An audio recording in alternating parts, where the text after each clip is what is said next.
menyampaikan sosialisasi pemberdayaan kader kesehatan dan upaya pencegahan stunting melalui pelatihan akupresur di wilayah Kecamatan Cipayung khususnya dilaksanakan hari ini di Kelurahan Kampus. Sebelumnya kami mengaturkan banyak terima kasih kepada dengan yang sudah percaya kepada kelurahan kami untuk melaksanakan sosialisasi ini, dan salam hormat dari kelurahan kami karena kelurahan ini tidak bisa ikut serta beserta kami karena kebetulan beliau sedang berduka kemarin ayahnya meninggal dunia. Semoga beliau diterima di sisi Allah Subhanahu wa Ta'ala, mendapatkan nikmat yang terbaik di sisi Allah Subhanahu wa Ta'ala. Amin. Terima kasih juga semua kepada para tim yang akan melaksanakan sosialisasi ini. Insya Allah ini sangat amat bermanfaat buat kami semua, buat kita, khususnya untuk para kader yang pagi hari ini hadir di tengah-tengah kami, di tengah-tengah kita semua di sini. Dan mungkin perlu kami sampaikan benar bahwa memang stunting ini sudah luar biasa ya. Jadi kembangnya itu maksudnya lagi tumbuh-tumbuhnya yang terkait masalah stunting. Dan di kami kemarin itu sudah ditemukan hasil penelitian, tentunya dari hasil penimbangan juga hasil posyandu kami ini dari 5 RW itu ada 16 anak yang terkonfirmasi stunting. Dan kami sebagai ASN khusus dari Kelurahan Kampus menjadikan orang tua asuh dari anak-anak yang memang sudah ada daftarnya, sudah ada nama-namanya di kami di Kelurahan Kampus sebanyak 16 orang di awal. Berkurang lagi 1 orang karena apa berkurangnya ini ada salah satu warga yang tidak terima bahwa anaknya itu tidak terima dia adalah stunting. Padahal kami dengan kader tentunya menyampaikan itu secara hati-hati itu. Secara hati-hatinya kami dengan singgungan di warga masyarakat itu luar biasa.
berkah, semoga kegiatan ini lancar, sukses, menjadikan ilmu buat kita semua.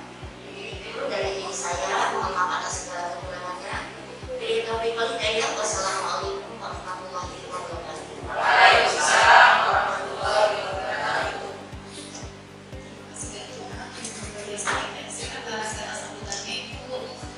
Selanjutnya akan dilakukan penyerahan cindera mata kepada yang dihormati Dr. Wahyu Fidalis selaku Ketua Pengambil dipersilakan untuk menyerahkan kepada lurah membuka pusat atau yang mewakili dari mana dia dipersilakan untuk menyampaikan.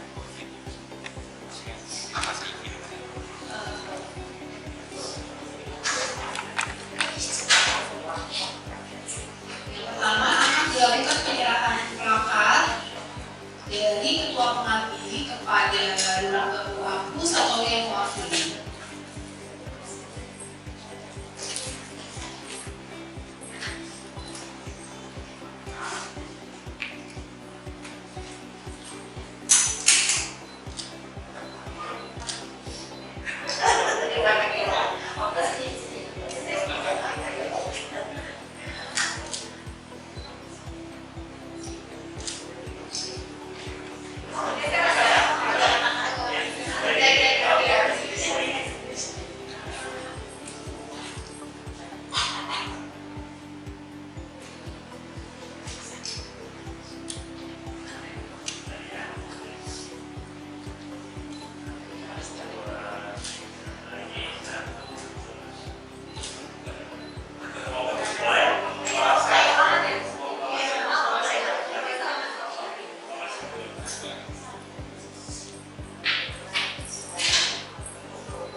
Berikanlah kepada kami semua yang terbuat semangat dan tekad untuk bekerja sama dalam mewujudkan generasi yang cerdas, sehat, dan tangguh.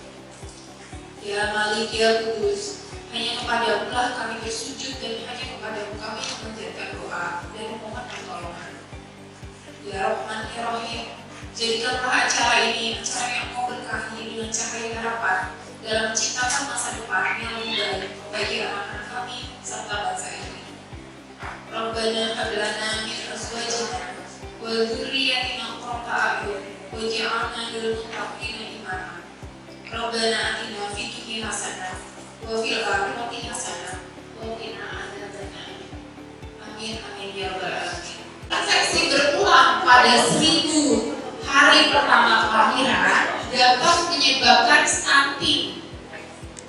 Infeksi berulang pada 1000 hari pertama kelahiran dapat menyebabkan stunting. Benar atau salah?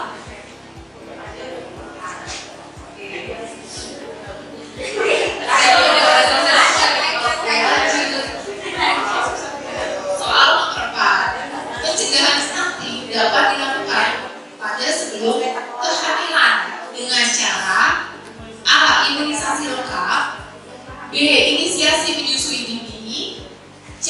ASI eksklusif, D. Screening anemia, E. Pemantauan tumbuh kembang.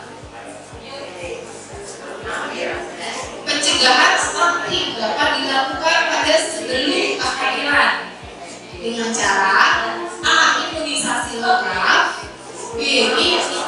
Inisiasi menyusui dini, C. ASI eksklusif, D. Screening anemia, atau E. Pemantauan tumbuh kembang.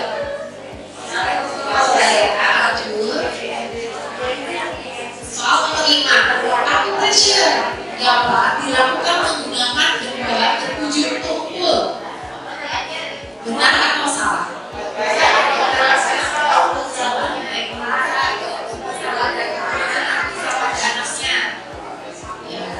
Acupressure dapat dilakukan menggunakan benda berwujud tumpul.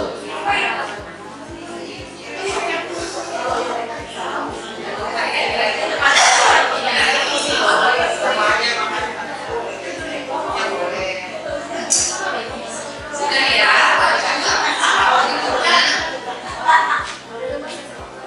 Acupressure tidak boleh dilakukan pada seseorang dengan riwayat patah tulang. Acupressure tidak boleh dilakukan pada seseorang dengan riwayat patah tulang. Benar atau salah? Acupressure tidak boleh dilakukan pada seseorang dengan riwayat patah tulang. Benar atau salah?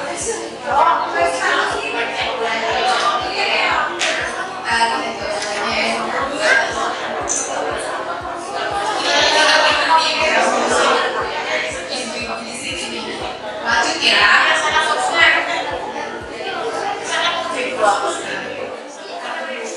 Soal nomor 7.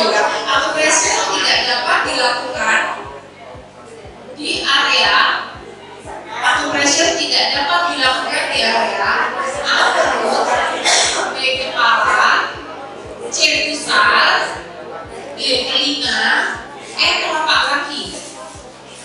Acupressure tidak dapat dilakukan di A. perut, B. kepala, C. pusat, D. telinga, E. telapak kaki.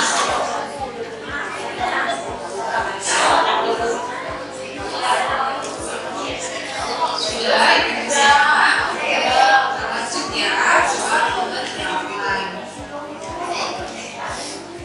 Di bawah ini adalah titik acupressure yang dapat digunakan untuk mengurangi mual muntah pada kehamilan.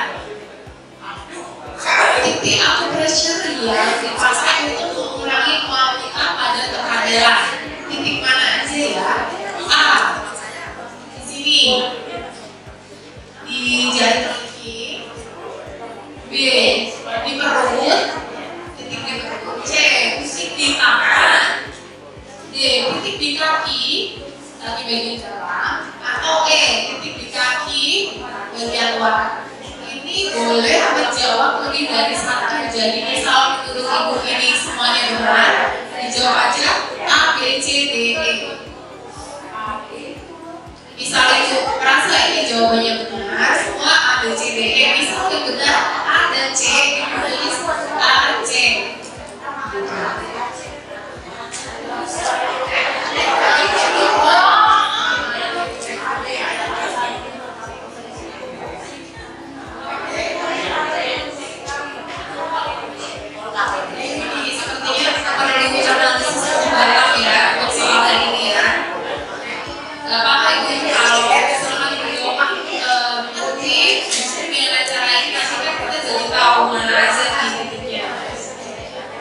Oke, sudah. Kita lanjut ya, soal nomor 9. Di bawah ini adalah titik pressure yang digunakan untuk meningkatkan produksi ASI. Untuk meningkatkan produksi ASI. Titik mana saja? A. Titik di kaki atas bagian luar. B. Titik di pergelangan tangan, di atas pergelangan tangan. C. Titik di perut. D. Titik di jari kelingking. Atau E. Titik di kaki bawah bagian dalam. Apa itu justru dengan adanya acara ini kita biar tahu ya. Bebas dijawab ya. Oke, sudah ya. Soal terakhir ya. Kita mau soal terakhir. Baik. Di bawah ini adalah titik akupressure yang digunakan untuk meningkatkan nafsu makan balita. Untuk meningkatkan nafsu makan balita. Apakah titik A ada di sebelahnya pusat, B ada di kaki bagian atas, C ada di atas pergelangan tangan, D di titik di perut bagian atas, atau E titik di kaki bawah bagian dalam. Ini juga boleh lebih dari satu jawabannya. Boleh kalau teman-teman silakan boleh dijawab. Kira-kira yang mana ya? Nanti setelah ini kita akan tahu nih jawabannya. Oke. Baik, sudah semuanya.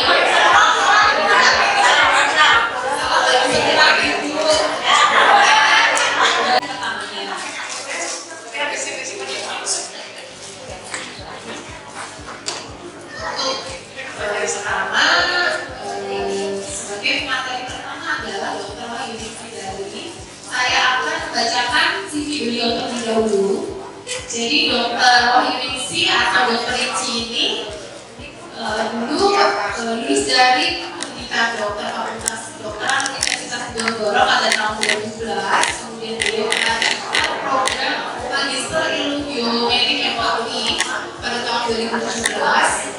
Dan pada tahun 2021 menyelesaikan program studi dokter spesialis akupuntur-medik di FKUI, dan saat ini beliau sudah menempuh S3 program doktoral epidemiologi di FKM UI. Kemudian untuk riwayat pekerjaan beliau pada tahun 2012 beliau pernah menjalani sebagai dokter PTT di Puskesmas Puncau di Kalimantan Tengah. Kemudian beliau juga pernah menjadi dosen di Fakultas Kedokteran Universitas Palangkaraya tahun 2013 sampai 2016. Setelah itu beliau menjadi dosen di Fakultas Ilmu Keolahragaan di Universitas Negeri Jakarta pada tahun 2016 sampai 2022, dan saat ini beliau adalah seorang dokter spesialis akupuntur-medik di Rumah Sakit Hasanuddin Rahayu dan menjabat sebagai dosen di program studi spesialisasi akupuntur-medik FKUI. Baik, tanpa berlama-lama lagi kepada yang terhormat Dr. Wahyudi dipersilakan. Karena kebetulan panitia-panitia di sini juga semuanya adalah calon-calon dokter spesialis akupuntur-medik dari FKUI, dan yang terakhir saya akan membahas tentang peran akupuntur pada pencegahan stunting. Nah, untuk definisinya sendiri, jadi stunting ini adalah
lebih.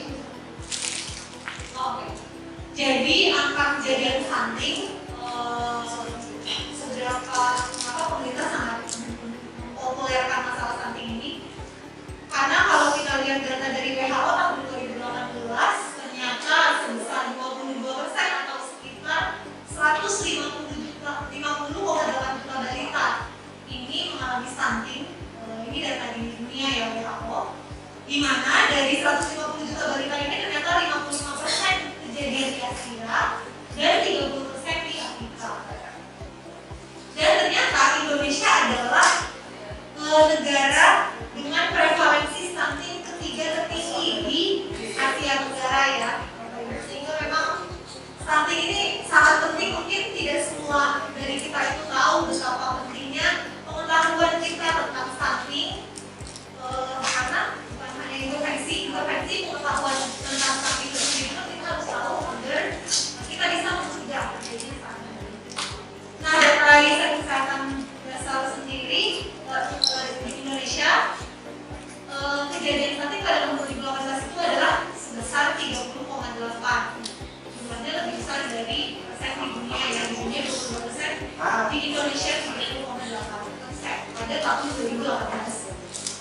Meskipun kalau dilihat di grafik tersebut, memang angka stunting secara keseluruhan dari tahun 2013, dari tahun 2007 ke 2013 ke 2018 memang alhamdulillah menurun ya kalau di Indonesia ya angka stunting. Harapan kita mudah-mudahan dengan banyaknya program-program pencegahan stunting seperti ini bisa akan lebih menurun lagi angka kejadian stunting di negara.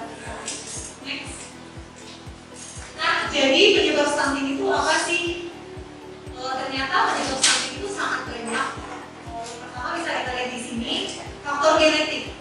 Jadi ternyata betul yang dikatakan bahwa kalau bapak atau ibunya pendek, itu ternyata salah satunya bisa meningkatkan resiko melahirkan anak yang juga pendek.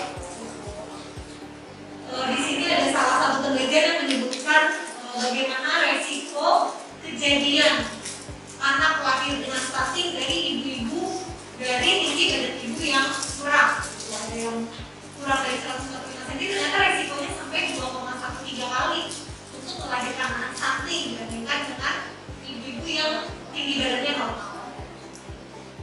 Kemudian status ekonomi. Jadi kita tahu bahwa kalau yang sebagian besar awal tahu mungkin stunting itu sebelum kita tahu stunting video mungkin kita tahu stunting itu balita pendek, berarti ya udah deh kita kasih makan banyak aja supaya nggak pendek gitu. Nah ternyata sehingga stunting itu sangat berhubungan dengan asupan nutrisi ya, asupan nutrisi sehingga status ekonomi di sini juga berpengaruh sebagai penyebab stunting. Kenapa? Karena dengan status ekonomi rendah pada umumnya daya beli juga rendah sehingga bisa mempengaruhi asupan nutrisi. Kemudian pengetahuan dengan status ekonomi rendah juga biasanya pada umumnya juga dikaitkan dengan pengetahuan yang kurang. Sedangkan seperti kita tahu bahwa stunting ini tidak sesederhana itu, sehingga kita mesti membutuhkan pengetahuan yang cukup mengenai stunting ini, yang lagi-lagi tujuannya supaya kita bisa melakukan pencegahan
Kemudian anemia atau kurang darah pada ibu. Ini tentu saja ya, karena tadi sudah kita lihat bahwa bukan hanya saat setelah bayinya lahir yang menjadi penyebab stunting tersebut, tetapi sejak di masa kehamilan nutrisi ibu sangat berpengaruh, sehingga anemia pada ibu yaitu terjadinya beberapa defisiensi mikronutrien, salah satu defisiensi zat besi menyebabkan berpengaruh menyebabkan stunting di kemudian. Dan anemia pada ibu juga dikatakan memiliki resiko melahirkan bayi tanpa BPL, di mana di atasnya juga disebut bahwa riwayat BPL ini akan meningkatkan kejadian resiko stunting di kemudian. Higienitas lingkungan tentu saja juga berhubungan dengan kejadian stunting karena akan berhubungan dengan nutrisi dan efisiensi gizi seperti protein, kalsium, zinc dan kalsium. Nah, kemudian ini adalah penyebab stunting yang lebih lengkap. Mungkin nanti akan saya berikan PPT-nya, jadi Bapak Ibu bisa baca juga. Ini lebih detail dari yang tadi saya jelaskan ya, nanti akan saya berikan PPT-nya. Dimana ini saya ambil dari pedoman nasional dari KNPK Tata Laksana Stunting ya. Dimana di sini bisa kita lihat bahwa penyebab stunting itu dipengaruhi oleh faktor rumah tangga dan keluarga, dipengaruhi oleh pemberian MPASI yang tidak adekuat. Jadi bukan hanya ASI saja ya ibu-ibu ya, MPASI atau makanan pendamping ASI juga sangat berpengaruh bagi nutrisi anak yang kemudian akan mempengaruhi terjadinya stunting di kemudian hari. Kemudian ASI dan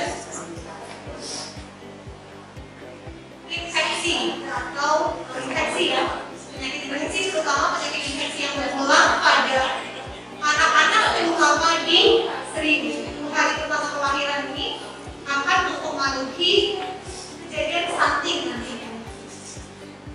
Mungkin kejadian infeksi tidak langsung ya, tidak langsung menyebabkan stunting, tapi yang berulang dan terus itu lama-lamaan dapat mempengaruhi dan dapat menyebabkan terjadinya stunting. Nah, apa sih dampak stunting?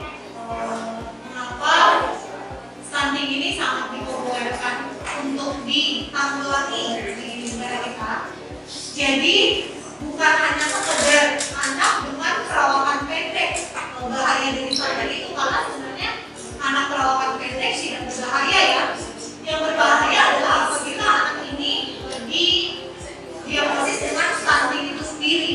Jadi yang kenapa? Karena ternyata stunting ini akan mempengaruhi atau dapat menyebabkan kecerdasan anak. Anak dengan stunting memiliki kecerdasan di bawah rata-rata. Akibatnya apa? Harapan kita kan bahwa anak-anak Indonesia memiliki kecerdasan minimal baik ya. Kenapa? Karena akan berpengaruh di kemudian hari, akan berpengaruh terhadap prestasi belajar yang kemudian akan berpengaruh di kemudian hari tentu saja ya untuk kecerdasan anak ini. Karena kecerdasan anak ini bisa menyebabkan prestasi belajar yang juga minimal. Kemudian dampak stunting jangka pendek bisa menyebabkan imunitas menurun. Apa akibat dari imunitas menurun? Akibatnya anak menjadi mudah sakit. Apabila anak mengalami infeksi, maka bisa terjadi infeksi yang berulang. Seperti yang kita lihat dari definisi stunting tadi, bahwa infeksi berulang terutama di 1000 hari pertama kelahiran ini, kemudian hari bisa menyebabkan stunting. Sehingga sangat penting juga nih untuk menjaga imunitas pada anak-anak terutama di 1000 hari pertama kelahiran. Dan ternyata stunting ini pun memiliki dampak jangka panjang, yaitu apa? Bisa beresiko tinggi mengalami penyakit kronis. Penyakit apa itu? Bisa diabetes, jantung, stroke, dan bahkan sampai kanker. Jadi ternyata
Jadi kalau kita lihat di slide depan ini mungkin tidak terbaca ya Ibu ya.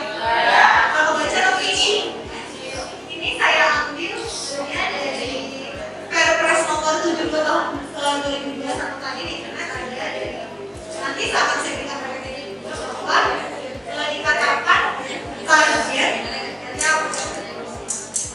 ditargetkan pada pemerintah kalau nanti kita lihat di tahun 2018 angka stunting itu mencapai 30,8%.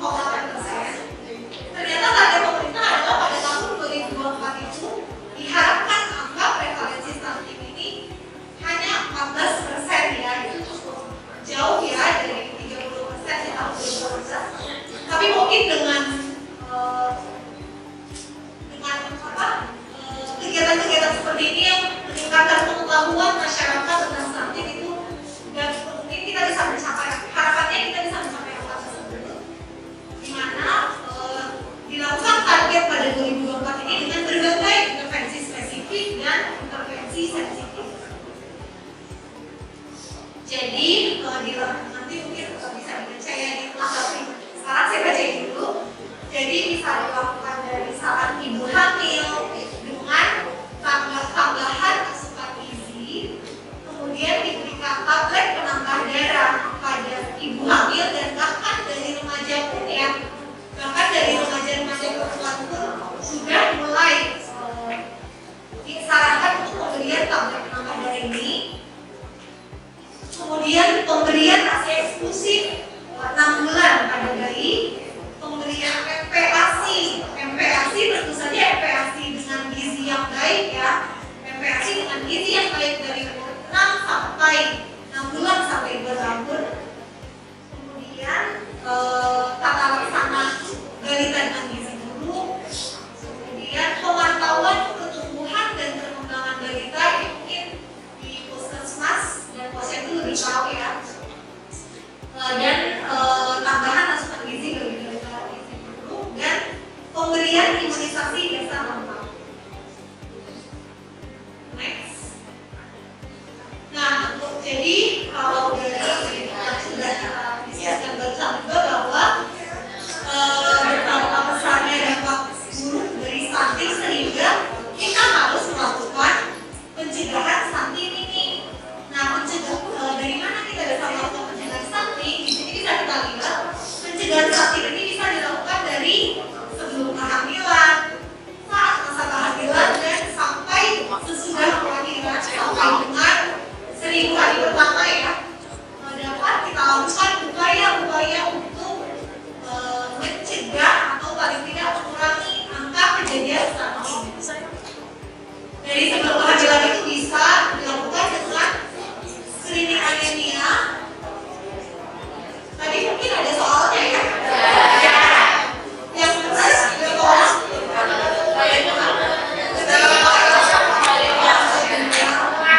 Nilainya bagus-bagus ya. Jadi dari sebelum kehamilan kita bisa melakukan screening ini, dan dengan pemberian tablet penambah darah. Kemudian saat masa kehamilan, saat masa kehamilan ini bisa dengan menjaga asupan nutrisi ibu hamil, dan memberikan asupan folat dan besi dan gizi yang cukup bagi ibu hamil. Dan setelah kehamilan ternyata masih ada nih beberapa hal yang bisa kita lakukan setelah kelahiran seperti apa. Yang pertama, begitu lahir tentu saja karena tadi sama begini bukan ASI eksklusif, kita upayakan melakukan inisiasi menyusui ini sejak dari awal ketika lahir. Kemudian pemberian imunisasi paling tidak imunisasi dasar yang lengkap, pemberian ASI eksklusif 6 bulan, dan ASI dan MPASI sampai dengan 2 tahun, dan pemantauan anak ya, pemantau perkembangan balita yang mungkin kalau ibu-ibu kader di sini mungkin lebih tahu masalah ini ya, karena memang sehari-harinya di posyandu ya. Next.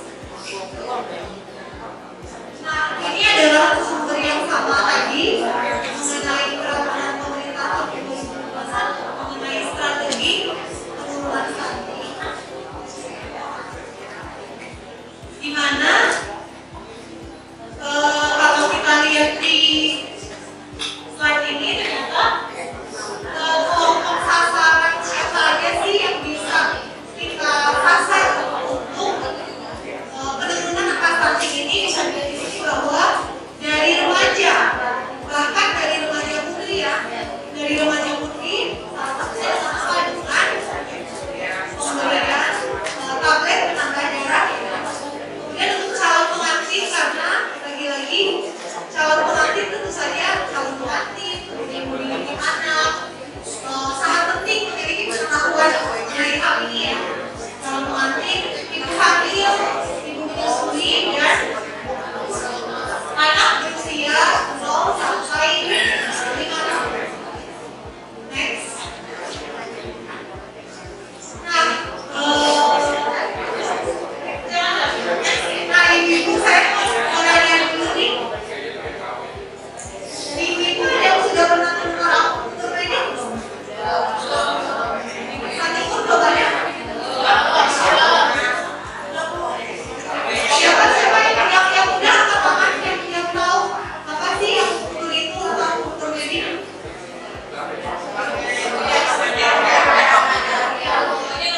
Iya. Mungkin yang ibu tahu khususnya tapi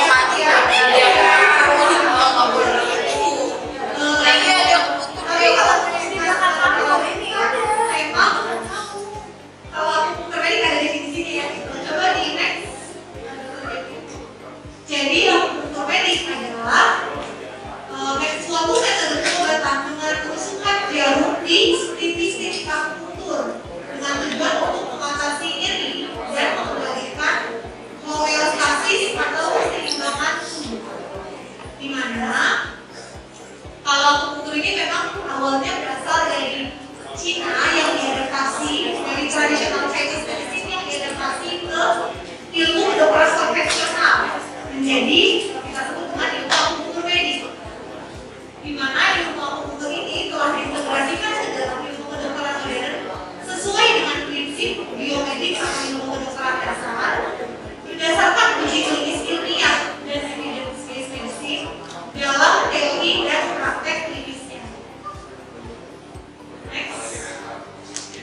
Kalau jarum akupunktur ibu udah pernah lihat? Ada yang sudah pernah lihat? Atau udah pernah ngerasain? Siapa yang udah pernah ngerasain? Oh gimana tuh? Dokter atau psikiater?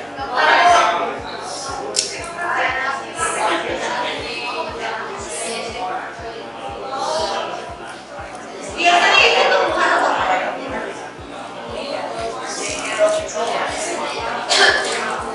Yang untuk nyeri ya, memang kalau aku nyeri ya. Memang kalau yang pertama awalnya sebagai nyeri, namun ternyata akupunktur ini bukan hanya nyeri, bisa juga berbagai keluhan, termasuk keluhan-keluhan yang mengurangi nafsu makan pada obesitas, tapi kalau pada anak-anak meningkatkan nafsu makan. Jadi memang akupunktur ini dapat bermanfaat pada berbagai kondisi. Salah satunya adalah kondisi-kondisi untuk pencegahan stunting tadi. Mungkin akan lebih detailnya kan dijelaskan oleh Dr. Yosua, bisa bersama saya. Nah, di sini sih saya mau menunjukkan bahwa bagi ibu-ibu yang tabung jarum ini bisa kita lihat di sini bahwa jarum akupunktur itu tidak secerahkan itu. Kenapa? Karena sangat tipis. Kalau dilihat di gambar yang paling bawah, di gambar yang paling bawah itu adalah gambar jarum akupunktur yang bisa kita bilang diameternya itu hanya seperti sehelai rambut ya. Jadi pun dengan jarum itu bisa dibilang hampir tidak nyeri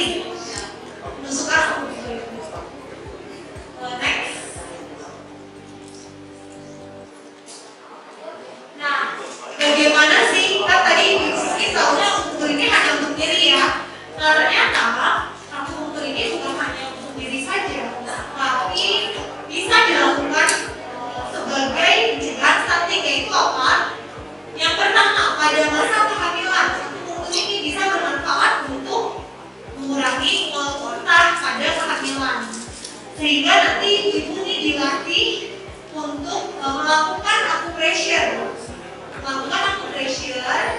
untuk mengurangi muntah pada kehamilan, sehingga nanti kalau di posyandu atau di puskesmas atau di mana ada ibu bisa melakukan ini kepada warga ya, acupressure ya, untuk mengurangi muntah pada kehamilan.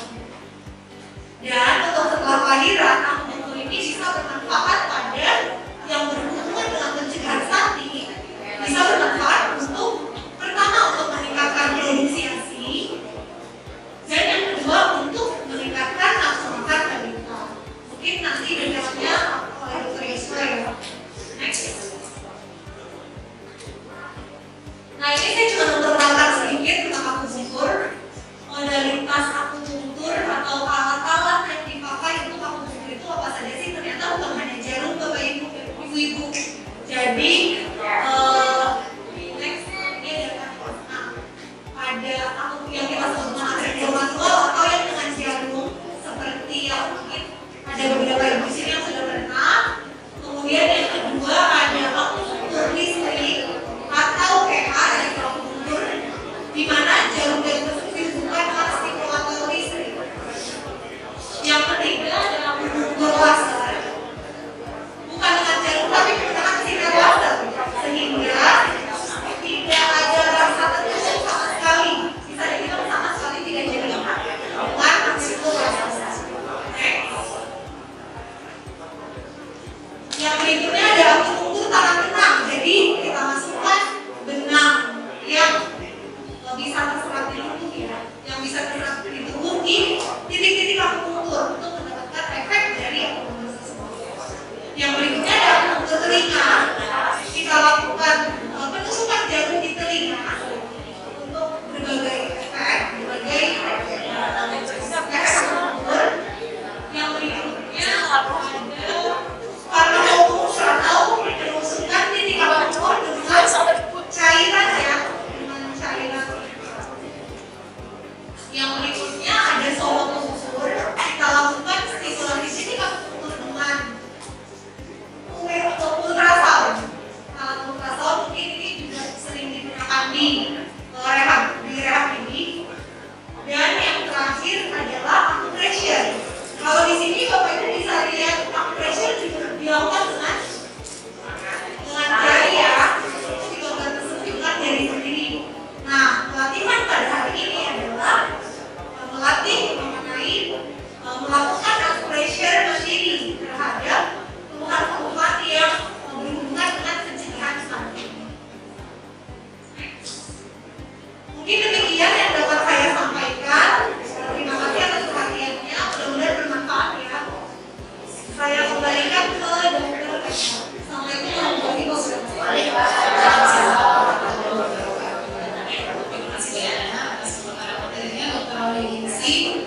Sangat menarik sekali ya ibu-ibu, barangkali sudah banyak pertanyaan nih dari ibu sekalian nih tentang apa yang diberikan tadi. Tapi kita simpan dulu ya, nanti untuk sesi tanya jawab kita tunggu setelah materi kedua. Jadi materi kedua ini nanti akan dibawakan oleh Dr. Yuswa Viventius, spesialis akupunktur ini. Izin untuk saya bacakan terlebih dahulu CV dari Dr. Yuswa.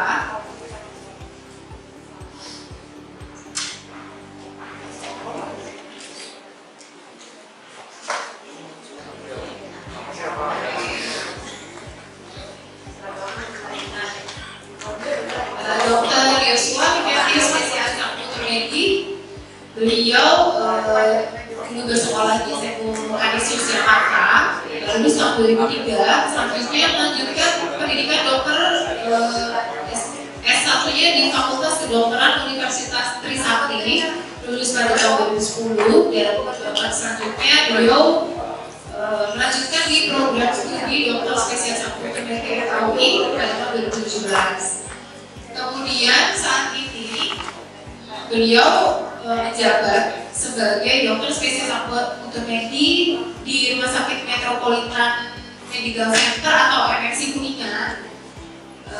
Selain di RSUP Dr. Cipto, dan beliau juga merupakan staf medis di KSM, Kedokteran Fisik Rehabilitasi Medik, Apotek Medik Okupasi RCR. Sebelumnya beliau pernah menjabat sebagai Kepala SMS di Rumah Sakit Harapan Jaya Jakarta dan pernah dinas di Puskesmas Kelurahan Pulau Gebang, pernah menjabat sebagai dokter honorer di Puskesmas Kelurahan Pulau Gebang dan pernah menjalani PTT ya dokter di pusat Kementerian Kesehatan di Puskesmas Rawatuna Provinsi Kalimantan Barat.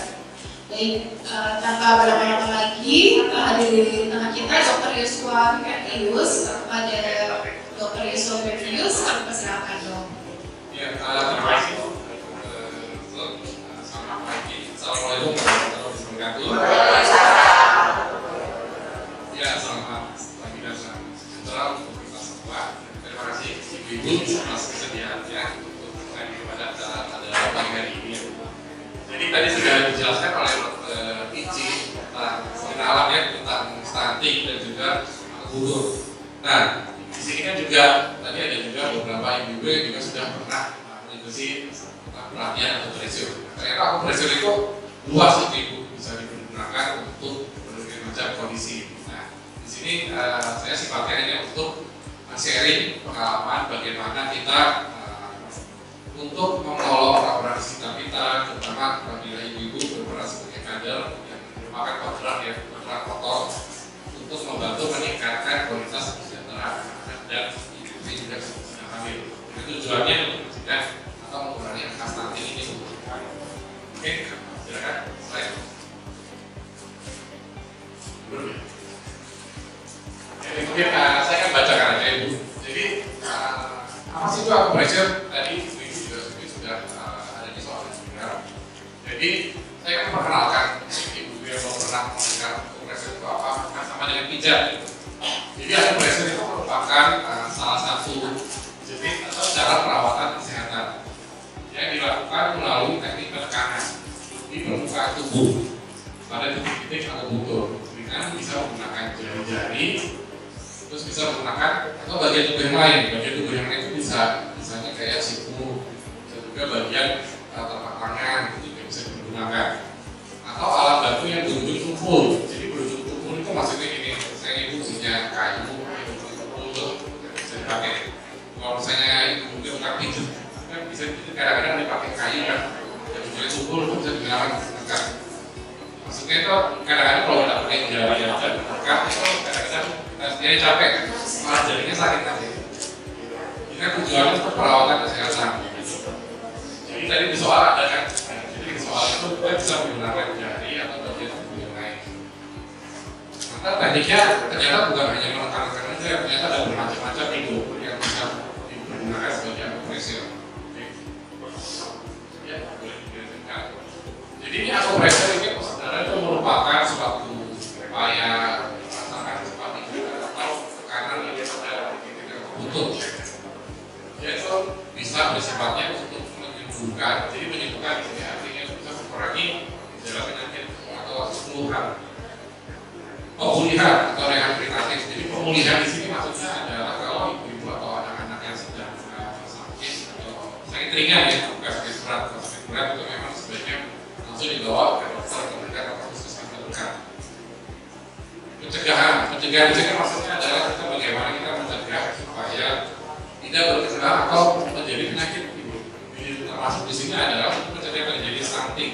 Jadi karena stunting itu merupakan bisa dicegah sebenarnya, terutama pada saat ibu-ibu yang sedang hamil, bagaimana mencegah supaya anak yang dilahirkan itu sehat, nafsu makan yang baik, dan juga ibu yang sedang hamil setelah melahirkan dapat memproduksi ASI yang banyak, dan sehingga anak-anak atau bayinya nanti itu bisa mendapatkan asupan ASI gizi yang cukup. Meningkatkan kondisi tubuh. Nah, sini biasanya kan ibu-ibu kan pengen segar bugar, ternyata di sini aku hasilnya ini bisa berperan juga untuk meningkatkan kondisi tubuh. Yang terakhir itu adalah paliatif. Nah, paliatif ini mungkin jarang ya Bu ya di sini ya. Jadi maksudnya paliatif di sini adalah untuk kondisi-kondisi yang sudah penyakit itu sudah berat. Tujuannya hanya untuk membantu meringankan penderitaan dari pasien. Biasanya kondisi-kondisi paliatif itu adalah pasien-pasien yang menderita kanker itu saja. Biasanya kalau kanker itu kan ada keluhan-keluhannya, misalnya mual muntah, ada nafsu makan, susah tidur, gitu. Susah bawa besar, kan bisa dibantu dengan kompresi reumatis. Ya, boleh lanjut. Ini juga. Kita juga bagus. Jadi ringkasannya adalah akupressur itu tadi merupakan tekanan ya, jadi tekanan dengan jari atau alat yang berujung tubuh, bisa di permukaan tubuh. Jadi titik-titik akupressur itu ada sama dari titik akupunktur itu. Jadi bisa dari seluruh permukaan tubuh. Dari mungkin di bawah ada ya, ada di kepala, itu kepala bisa melakukan penekanan. Terus di permukaan tubuh, di tangan, di kaki itu ada tekanan juga. Di perut juga bisa. Di dada juga bisa, di tubuh bisa, tapi yang kita nggak lakukan tekanan itu adalah pusat. Pusat itu kita nggak tekan karena itu masih duri dan sakit. Biasanya kalau di pusat itu ada teknik yang lain gitu. Kalau akupunktur kan menggunakan jarum. Nah kalau yang di pusat itu kita nggak tekan, kita nggak tusuk, karena itu berbahaya. Ada caranya, makanya kita bisa menggunakan penghangat.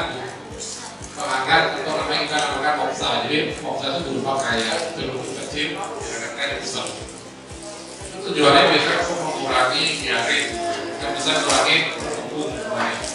Kita katakan di situ karena kondisi kan gede kan, sakit juga. Dan ya tadi kalau saya ada yang sering bodoh, itu juga jangan dikatakan itu. Kita namakan kondisinya hernia bu.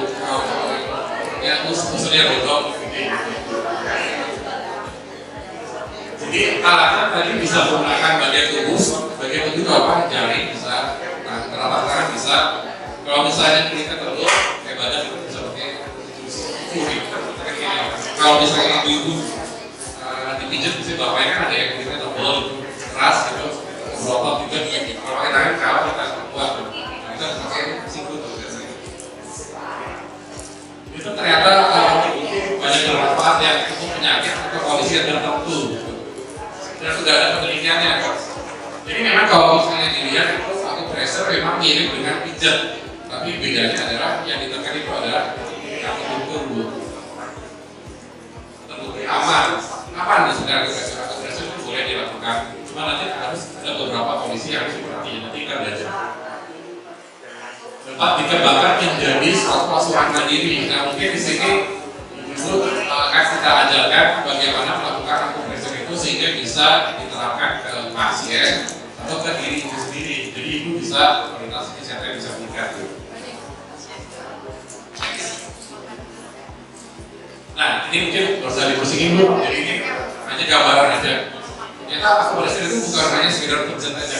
Ternyata dia bisa berpengaruh ke kondisi tubuh kita.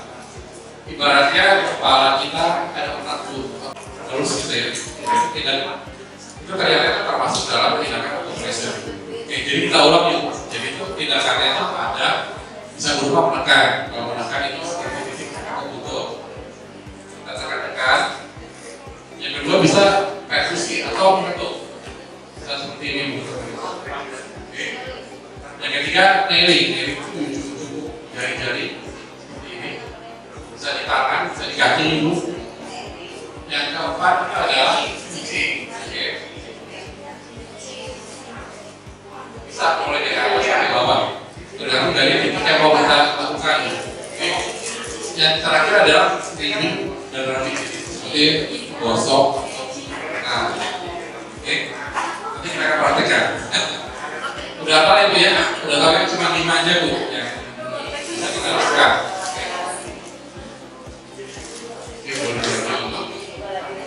Nah, kalau misalnya kita mau melakukan penekanan, kita menekannya itu seberapa kuat sih?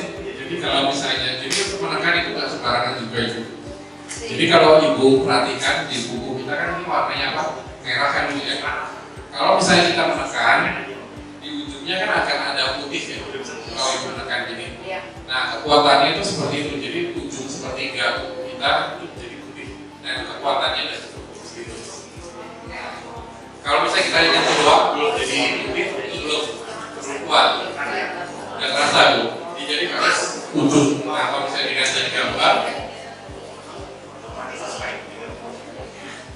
Kalau misalnya dilihat dari gambar sini, ini ujungnya ini kan agak putih di ujungnya. Ini kan merah, ujung sepertiga ini menjadi putih.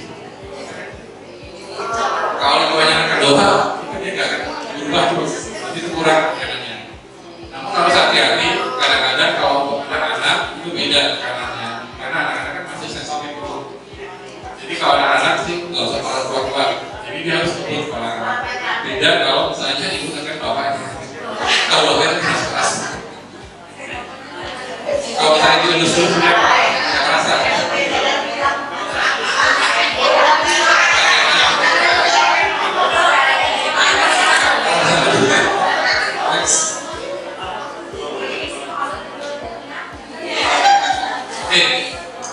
Apakah pressure ini aman? Jadi penelitian dari Badan Kesehatan Dunia itu menyatakan bahwa tindakan pressure ini aman ibu-ibu. Cuma ada yang harus diperhatikan kalau pasien atau ibu-ibu mengalami kelainan pembekuan darah. Jadi pembekuan darah itu maksudnya udah berdarah. Kenapa harus hati-hati? Karena kalau misalnya ibu ada kelainan pembekuan darah itu, kalau misalnya kita tekan bisa pecah pembuluh darahnya, nanti bisa timbul kebiruan, koma. Artinya pembuluh darahnya pecah. Namun sebenarnya itu nggak apa-apa karena dia kan diserap kembali sama ibu. Cuma kalau misalnya diterusin kan bisa biru, jadi bisa lubang-lubang badannya. Nah, itu yang harus hati-hati. Jadi kalau misalnya ini ibu harus tanya ke pasien atau ke orang yang mau lakukan operasi, itu ada penyakit darah nggak gitu? Ada gangguan nggak di darahnya? Atau suka muncul memar-memar nggak gitu? Kalau misalnya ada, kita harus hati-hati. Kita dalam melakukan tekanannya itu nggak boleh terlalu keras-keras.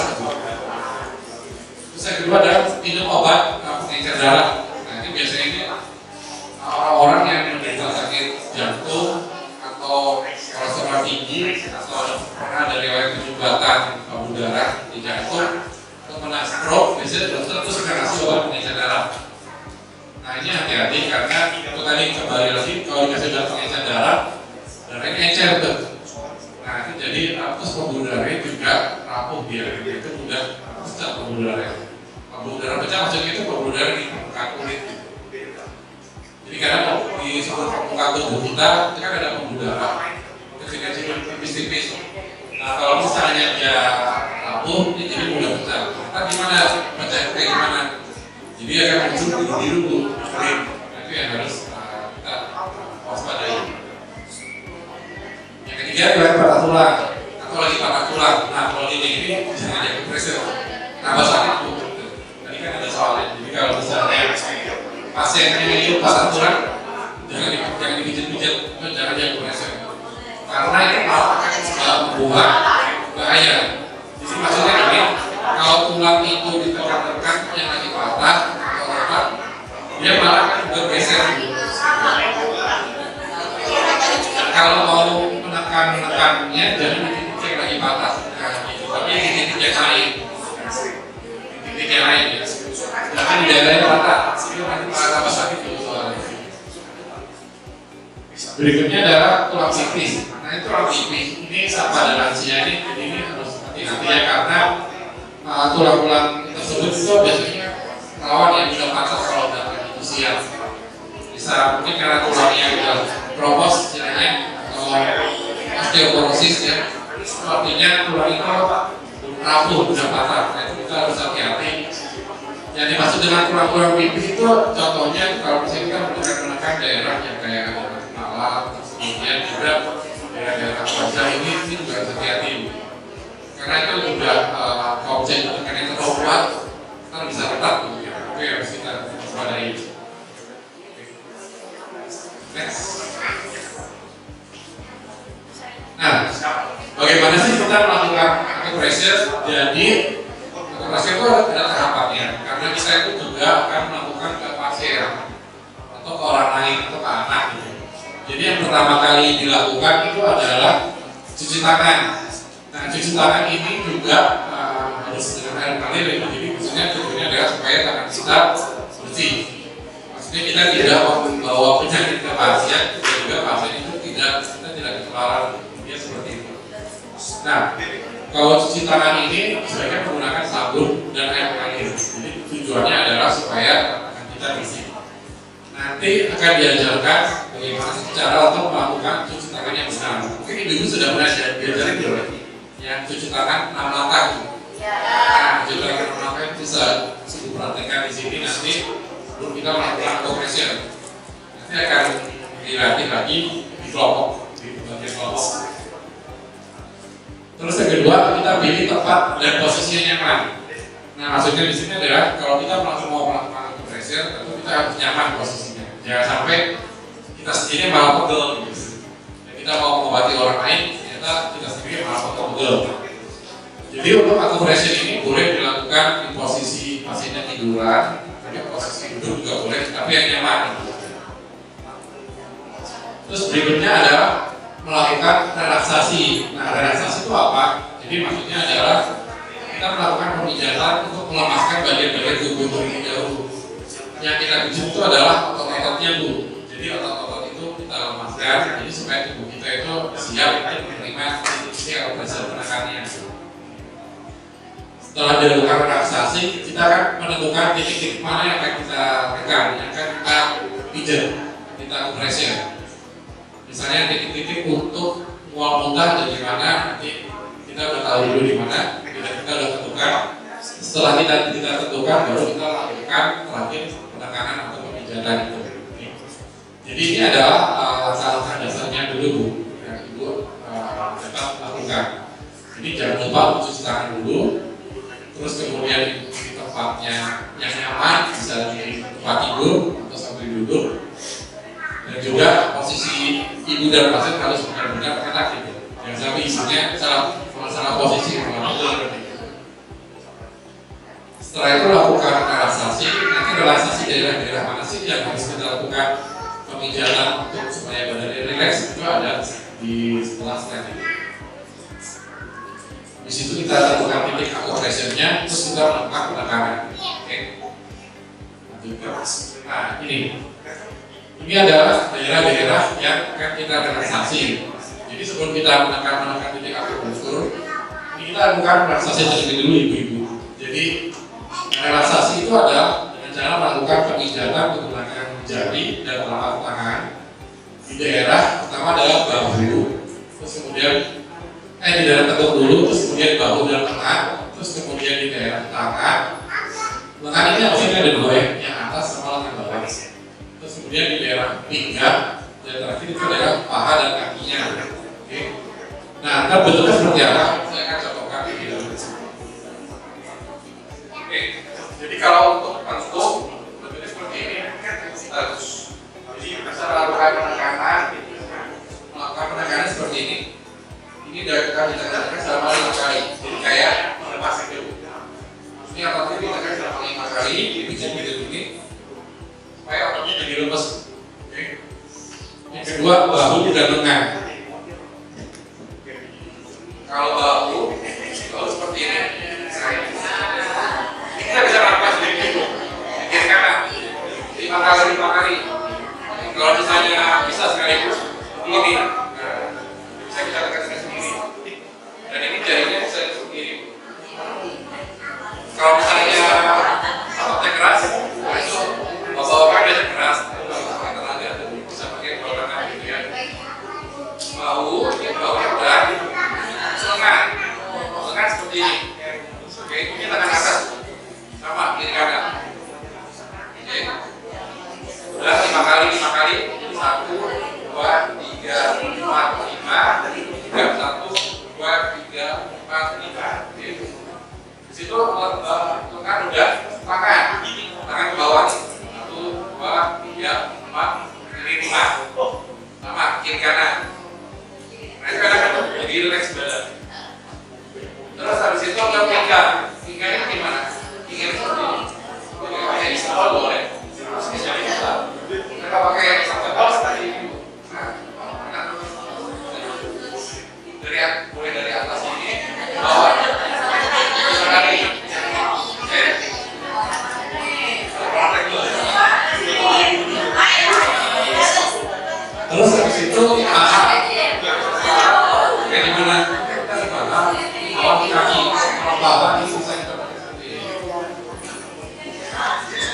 kita tekan 5 kali, kiri kanan itu ke kaki. Nah, itu bisa juga kayak gini. 1, 2, 3, 4, 5.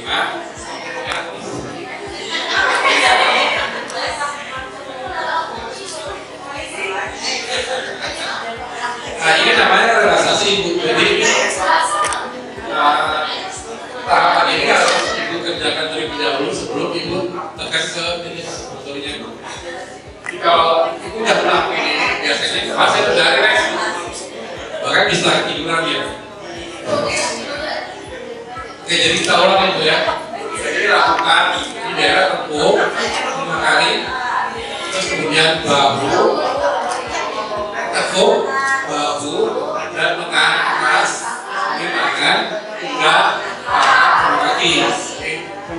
Oke, biar nggak ngantuk, coba berdiri dulu. Oke, kita lakukan bareng-bareng Bu ya. Kita akan lakukan bareng-bareng. Kita lakukan bareng-bareng. Nanti deh ya. Masa dulu.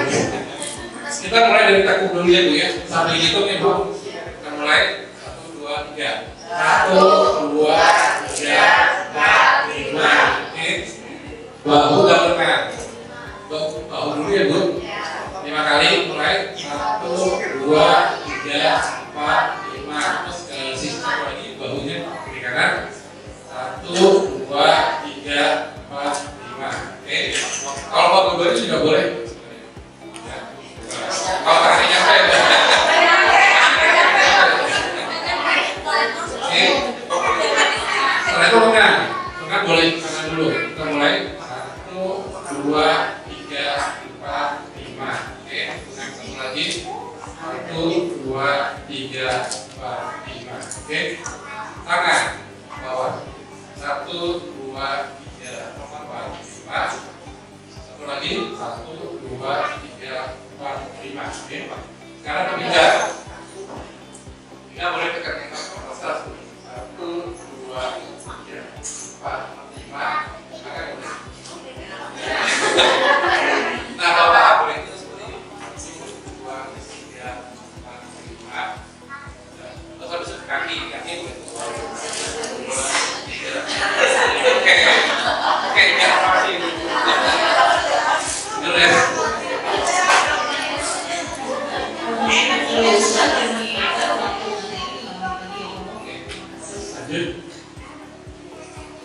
Nah, jadi kita sekarang akan masuk ke titik pertama. Untuk yang mau muntah pada kamilah, titiknya itu adalah di tangan. Yang di tangan ini ibu lihat letaknya ini adalah pergelangan tangan, letak 3 jari dan pergelangan tangan. Oke. Tapi jari yang dipakai adalah jari pasiennya itu ya, jangan jari situ.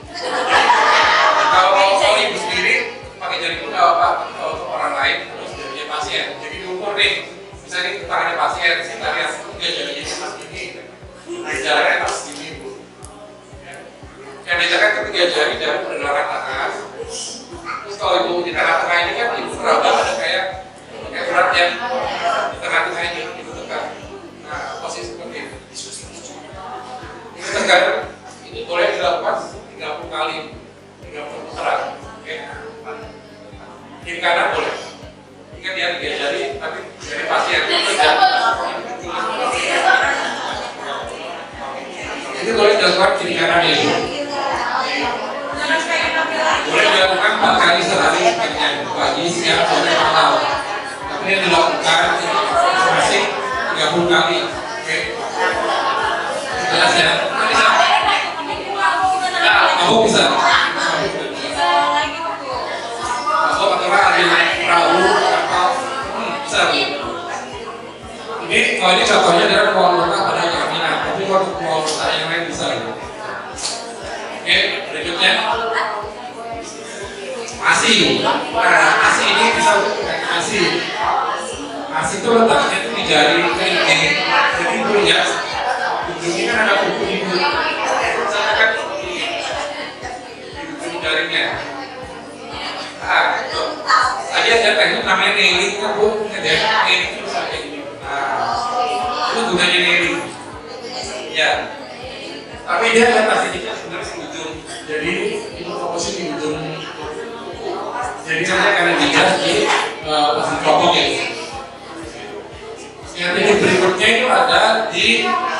tulang dada. Cuman ini aku berarti sendiri aja. Dia letaknya ini ada di daerah sini. Ini di antara di daerah sini ya. Ini dia letaknya di tengah ini. Ini. Nah, itu gunanya buat stimulasi koordinasi ibu. Jadi kalau ada asinya sedikit bisa dibantu pakai dua sedikit. Oke. Nah, kalau sama 30 kali ini. Ini juga sama 30 kali. Kalau ini bisa perempuan dengan perempuan. Nanti akan dijelaskan di kelompok itu. Nah, ini untuk nafsu makan. Kalau untuk nafsu makan ini titiknya ada 5 bu. Oke. Yang pertama, ini ada di daerah perut, di daerah perut. Ini dia letaknya di kalau kita lihat ini dia letaknya di daerah lambung. Oke. Jadi kalau ibu lihat, ini kan ada tulang dada. Kalau ibu ini di sini ada cegokan, bu. Cegokan ini antara cegokan yang paling bawah dengan pusar di tengah-tengahnya, bu. Itu letak titik yang pertama. Oke. Jadi patokannya adalah ibu lihat tulang dadanya. Turun ini kan ada cegokan nih, tulang paling ujung. Bukan di situ kita kan tapi antara jarak yang di ujung ini dengan pusar ibu bagi dua. Jadi kita di tengah-tengahnya tuh. Oke. Ini kalau orang-orang yang mah atau ada keluar tabung, oke. Terus yang kedua ini adalah titiknya di sebelah pusar. Ini jaraknya juga pakai 3 jari juga, tapi 3 jari isi pasien ya. Dia letaknya jadi kita dapat 3 jarinya pasien seberapa. Ini pusar itu letaknya ada di kiri sama kanan. Oke. Nanti kita lihat. Berikutnya adalah yang ketiga itu adalah di kaki ini. Di kaki ini dia letaknya kalau saya seperti ini kan ada kaki di bagian bawah nih. Terus ini ada lutut ya bu. Dia letaknya pajari bu. Jadi kalau misalnya ibu raba, pajari ada cegokan, pajarinya ibu atau pasien. Terus ini ada tulangan, ini ada tulang beling. Pajarinya dari cegokan ini. Tapi ibu jangan menekan di daerah tulang. Jangan di daerah tulang beling, tapi di bawah yang ada otot kan bu. Ada daging nanti kan ditekan sampingnya. Itu ibu tekan 30 kali. Oke. Bisa dilakukan 30 kali. Setelah itu titik yang berikutnya adalah titik SP6. Ini dia letaknya kalau tadi di luar itu dia di dalam. Nah dia di bagian dalam sini ini kan ada mata kaki dalam ya bu. Nah dia ini letaknya pajari besar, pajari dari atas mata kaki bagian dalam. Jadi kita tulis mata kakinya dulu. Setelah itu taruh jarinya sini. Ini udah dapat 4 jarinya. Ini ada tulang juga ibu menekannya jangan di tulang tapi di bawahnya. Kita kan seperti ini. Dan yang terakhir ini adalah titik SP3 atau dia letaknya ini ada di bagian sisi dalam kaki. Jadi kalau ibu lihat ini adalah bagian jempol. Kalau jempol dilihat di sini ada yang menonjol ya bu. Bukan yang menonjol tapi di bawahnya. Cegokannya bu. Jadi setelah tonjolan itu kalau ibu turunkan ke bawah ini ada lekukan nanti itu lagi 4 titik. Jadi ini dari 4 titik ya bu. Oke, boleh juga. Oke, ini yang untuk yang lebih jelasnya. Jadi caranya yang tadi ya. Ini sebenarnya nama titiknya itu adalah titik CB12. Jadi ini cara untuk mencarinya adalah ibu tentukan dulu daerah tulang yang paling bawah tadi. Ini kan tulang dada diturunin kan ada cegokan tuh. Ini bagian atas, terus ini kan pusar. Letak itu adalah jarak antara si tulang paling bawah ini cegokan dengan pusar di tengah-tengahnya. Nah itu letak titiknya.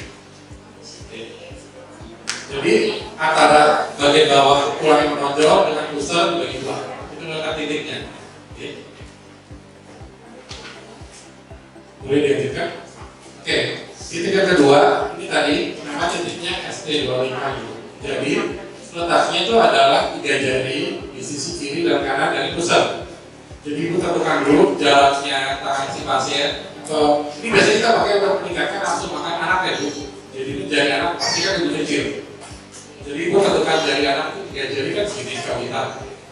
Nah 3 jari anak itu seberapa? Nah kalau misalnya udah dapat kayak segini. Berarti ini jaraknya kita tentuin dari pusar ke 3 jari anak tersebut. Jadi kira-kira segini. Nah ini ada titiknya. Oke, kiri kanan ya. Oke. Berikutnya. Nah ini yang tadi yang titiknya dia di bawahnya tulang kering. Ini dia letaknya sama, jadi ibu cari dengkul lututnya dulu. Di sini ada alat cekungan. Kertas itu adalah 4 jari dari cekungan ini ke bawah. Tapi ibu hati-hati, dan ibu jangan menekan di atas tulang kering, tapi di samping luar tulang keringnya. Oke. Berikutnya ini adalah titik SPK. Jadi titik ini tadi letaknya juga 4 jari, tapi di atas tulang mata kaki sebelah dalam ibu. Ibu tentuin mata kaki yang sebelah dalam di mana, terus 4 jarinya. 4 jari boleh kau ke kita sendiri, berarti pakai jari kita. Tapi kalau pasiennya anak itu pakai 4 jari yang ini berapa sih? Jadi 4 jari itu sebenarnya 4 jari seperti ini. Jadi anaknya suruh gigit kayak gini jarinya, harus kita ukur 4 jari seberapa lebarnya. Terus habis itu kita ukur dari mata kaki sampai setinggi selebar jari tersebut. Oke. Berikutnya. Dan yang terakhir ini adalah titik SP3 yang tadi. Ini adalah letaknya di bagian kaki, bagian dalam, sisi kaki bagian dalam. Ini adalah jempol dan kalau lihat ini ada tonjolan ya Bu. Letaknya di bawah tonjolan. Di samping di bawah tonjolan. Jadi jangan menekan di atas tulang karena sakit itu kalau ditekan. Nanti lebih jelasnya akan dibantu oleh kakak masih dokter ya. Oke, next. Jadi sebenarnya dia kalau untuk melakukan operasi pada anak ini harus lembut ya. Jadi jangan keras-keras kalau anak, tapi kalau bapak-bapak harus keras nih. Kalau ke anak-anaknya harus lembut ya. Terus tekanannya kalau apalagi kalau anaknya masih kecil itu ringan aja, nggak usah kuat-kuat. Terus habis itu juga jangan sampai menimbulkan rasa sakit ya, karena kalau anak terus tiduran akhirnya kan trauma aja nggak akan mau lagi di situ ya. Terus juga jangan sampai timbul rasa takut ke anak-anak. Boleh dilakukan 3 kali sehari, 3 sampai 4 kali sehari di pagi, siang, sore, malam. Paling lama itu 15 menit. Jadi maksudnya 15 menit itu adalah di satu titik itu kita lakukan 30 kali, 30 detik sebenarnya. Tapi boleh dilakukan berulang-ulang sampai 15 menit. Cuman kalau 15 menit kan terlalu lama ya, itu maksimal itu. Jadi jangan terlalu lama juga ya. Setiap kali kita melakukan penekanan itu sebanyak 30 kali hitungan. Jadi 30 detik.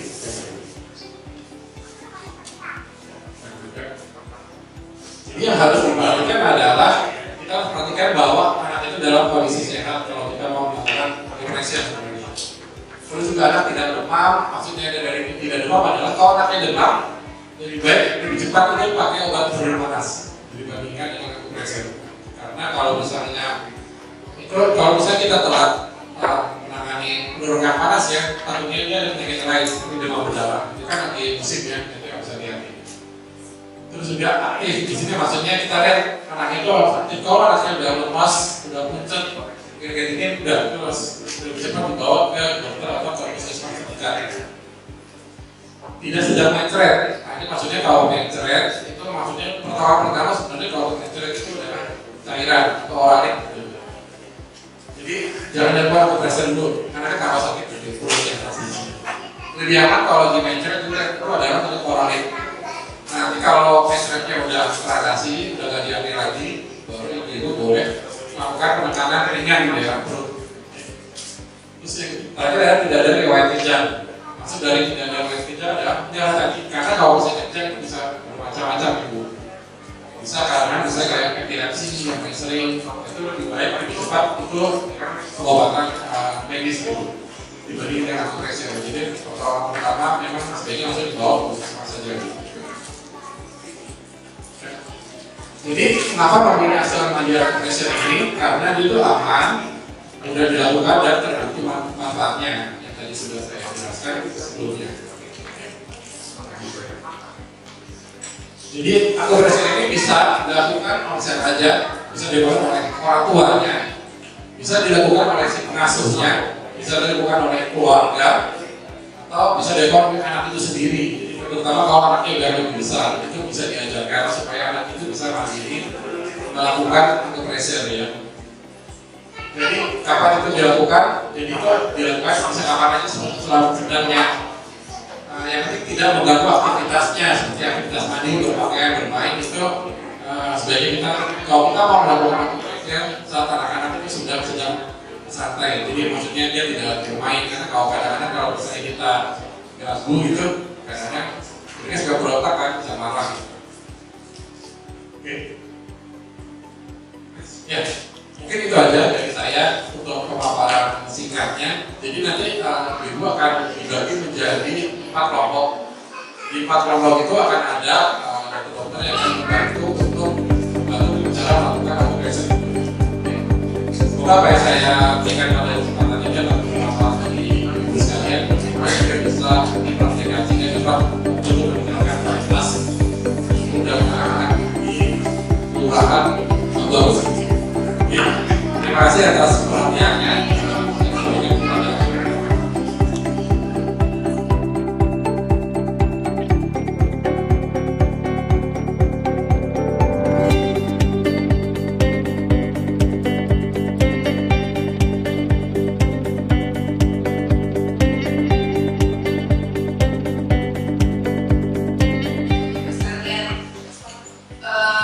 Kami ucapkan terima kasih banyak kepada para narasumber dari struktur dari webinar hari ini. Banyak sekali ilmu yang kita dapatkan ya Ibu sekalian ya. Semoga ilmu yang didapatkan ini bermanfaat untuk kita semua. Kami panitia simposium dan workshop akupuntur medik dengan judul pemberdayaan dan kesehatan dalam upaya pencegahan stunting melalui pelatihan akupressure di wilayah Kecamatan Cipayu. Mengucapkan terima kasih yang sebesar-besarnya kepada program studi akupuntur medik Kecamatan Cipayu, Kelurahan Batu Apus, dan Direktorat Pengabdian dan Pemberdayaan Masyarakat Universitas Indonesia atas dukungannya dalam acara ini. Kami juga mengucapkan terima kasih kepada seluruh para undangan dan seluruh peserta yang telah mengikuti seluruh rangkaian acara hingga akhir. Dengan demikian berakhirlah acara webinar akupuntur medik pada hari ini. Sekali lagi kami ucapkan terima kasih yang sebesar-besarnya kepada para narasumber, fasilitator, seluruh tamu undangan dan para peserta yang telah meluangkan waktunya untuk hadir pada acara hari ini. Apabila terdapat pertanyaan kami menyampaikan permohonan maaf yang sebesar-besarnya. Semoga ilmu pada hari ini bermanfaat untuk kita semua. Sampai jumpa di acara lainnya yang sekalian berkata, wassalamualaikum warahmatullahi wabarakatuh.